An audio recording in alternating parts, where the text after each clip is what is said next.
Agora, falando aqui do Brasil, a campanha eleitoral este ano no nosso país, no Brasil, registrou ao menos 338 casos de violência ligada à política. Isso aí supera a marca da última eleição municipal. Esse levantamento foi feito pelo Grupo de Investigação Eleitoral da Universidade Federal do Estado do Rio de Janeiro. De acordo com a pesquisa, mais da metade dos episódios, pasmem, foi de violência física. Entre os casos registrados, 88 são de atentados que deixaram 33 mortos. Vale lembrar do caso que aconteceu recentemente com o prefeito de Taboão da Serra, candidato à reeleição, José Aprígio, que levou um tiro de fuzil que atravessou um carro blindado nesta última sexta-feira. Aprígio está na UTI, mas está consciente e já respira sem a ajuda de aparelhos. No Guarujá, cidade que preocupa muito o Ministério Público pela presença do PCC, do crime organizado, o candidato à prefeitura, Farid Madi, do Podemos, entrou com um pedido de reforço de segurança. A solicitação foi feita após o Centro de Inteligência da Polícia Militar de São Paulo levar ao conhecimento do Ministério Público suspeitas de envolvimento de vereadores e agentes públicos com o PCC. Fala-se em 10 vereadores já eleitos que integram a organização criminosa Primeiro Comando da capital.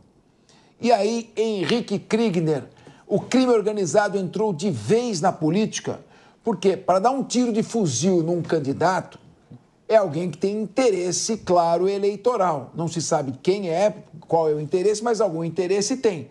Ninguém dá um tiro de fuzil num carro blindado, sabendo que ele está num carro blindado, se não tiver um interesse em eliminar esse candidato. E um candidato só anda de carro blindado para baixo e para cima quando ele tem certeza que ele já é um alvo. O crime organizado toma conta da política também? Com certeza, toma conta da política e não é de hoje que a gente sabe disso no Brasil, né? Toma conta da política municipal, da política estadual e também no nível federal. O que chama atenção, Capês, é que muitos desses casos, especialmente esses que tomaram aí maior reconhecimento no noticiário, eles são muito semelhantes.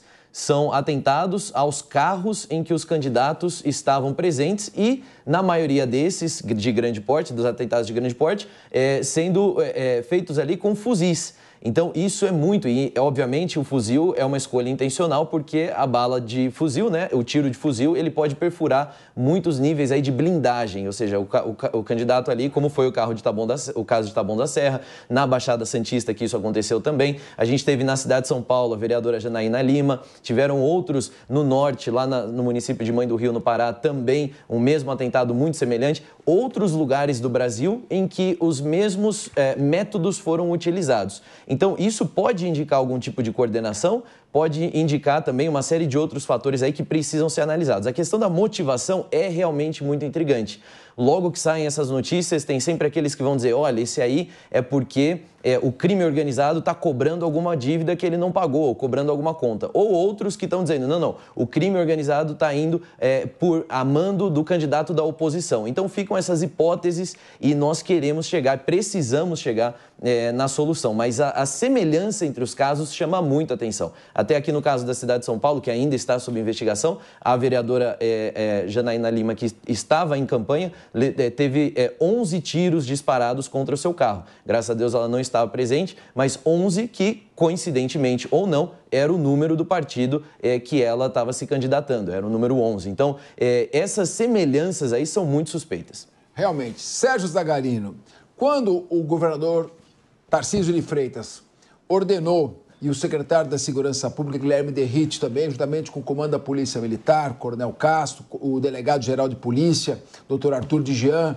o Ministério Público, Procurador-Geral de Justiça, Paulo Sérgio de Oliveira Costa, todas essas autoridades se uniram para a realização da Operação Escudo, muita gente criticou esta operação e procuraram, inclusive, tirar proveito político dela, querendo colocar a polícia num canto, encurralar a polícia como se ela fosse a grande culpada, quando, na verdade, um cabo tomou um tiro na testa de um sniper e a polícia reagiu tomando todas as providências, fez inúmeras apreensões e prisões. E muita gente criticou. E hoje podemos dizer que o Guarujá realmente é um foco muito forte de presença do primeiro comando da capital, do PCC, das organizações criminosas, a ponto de talvez ter eleito até vereadores. Como é que você vê essa questão? Sérgio Zagarino, Operação Escudo, crítica política, ideológica com relação a isso e a presença do crime organizado na política e, sobretudo, agora, com foco maior ainda no Guarujá, embora Taboão da Serra também tivesse uma ação. De forma assustadora, Capês. É assim que eu enxergo todo esse cenário. E quem estava fazendo críticas à Operação Escudo naquela época pode ter certeza que não era da Baixada Santista. Isso porque os dados indicaram que o crescimento da popularidade do governador Tarcísio na Baixada Santista ultrapassou os 80%.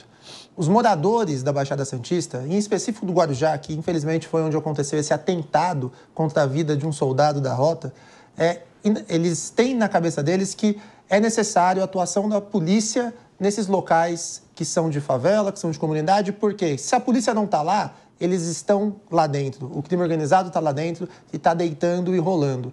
E o que é mais estarrecedor é que agora o crime organizado, Capês, ele entendeu que se ele fizer parte da política, ele vai conseguir se utilizar do dinheiro público para lavar o dinheiro do crime. Então não é suspeita e não é estranho para ninguém que o crime organizado está inserido dentro de diversos contratos públicos em câmaras municipais, em diversas prefeituras. Agora, essa força-tarefa da Polícia Civil, em conjunto com o GAECO, que apontou diversos indícios de vereadores no Guarujá que têm ligação direta ao crime organizado, isso só demonstra o interesse deles em já ter vereadores eleitos e em também, agora, tentar, de alguma forma, ganhar a prefeitura. Não à toa, um dos candidatos pediu reforço da polícia, que é o candidato Farid Madi, do Podemos, em razão desse clima de insegurança que está sendo gerado na cidade. E não é estranho isso, porque no Guarujá foi assassinado um pré-candidato a prefeito, que era um jornalista chamado Thiago Rodrigues.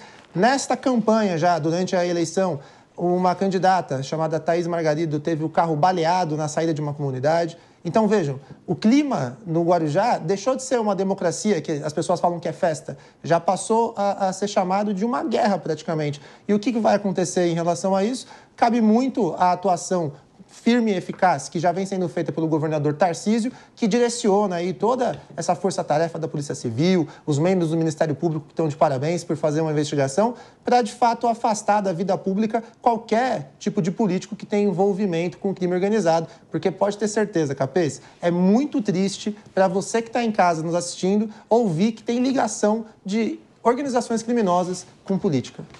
E olha, você, eleitor, já passou as eleições proporcionais, mas sempre é bom ficar alerta. O foco principal das organizações criminosas tem sido eleger vereadores e deputados. Maior ainda do que o foco nas eleições majoritárias, que são aquelas que elegem prefeito, governador, presidente, porque lá a visibilidade é muito grande. E os vereadores, deputados, o crime organizado consegue ajudar a eleger e depois passa a exercer influência por meio deles. É preciso muita atenção na hora de votar. Meu querido Emerson Tawil, você é de Santos, não? E Santos também, a situação está complicada, mas não tanto quanto no Guarujá, né? Capês, eu acho que a Baixada Santista, principalmente que ela é conhecida como QG do crime. Então a Baixada toda é um celeiro ali da marginalidade, que infelizmente as forças de segurança pública não conseguem colocar na parede, né, os marginais, fazer estancar essa sangria que é o crime. É muito difícil, é o calcanhar de Aquiles. Guarujá, como é conhecida, a pérola do Atlântico, hoje é a guerra do Atlântico, né? Guarujá vive a maior performance negativa dentro da Baixada Santista, diante desse cenário de tentativas de homicídio, com homicídios, entre tudo mais. O crime se instalou.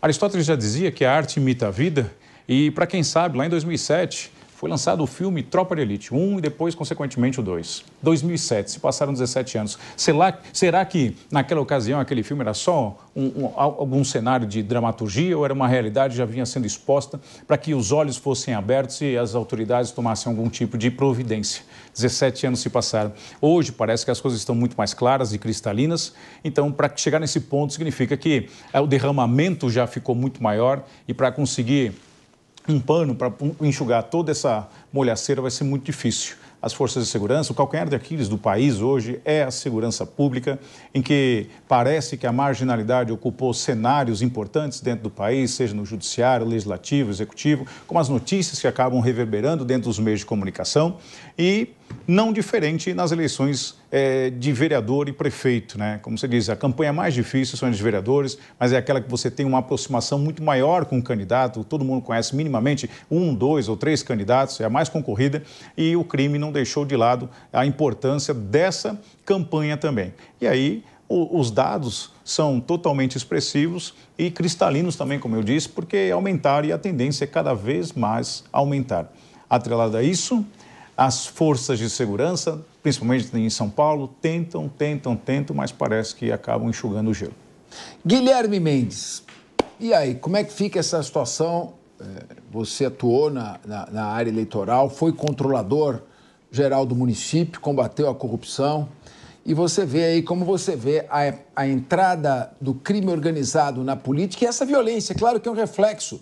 A partir do momento que o crime organizado tem interesses econômicos em entrar na política, como o seu método é sempre o da violência, da brutalidade, da eliminação física, é claro que ele vai eliminar qualquer barreira que atrapalhe os seus candidatos.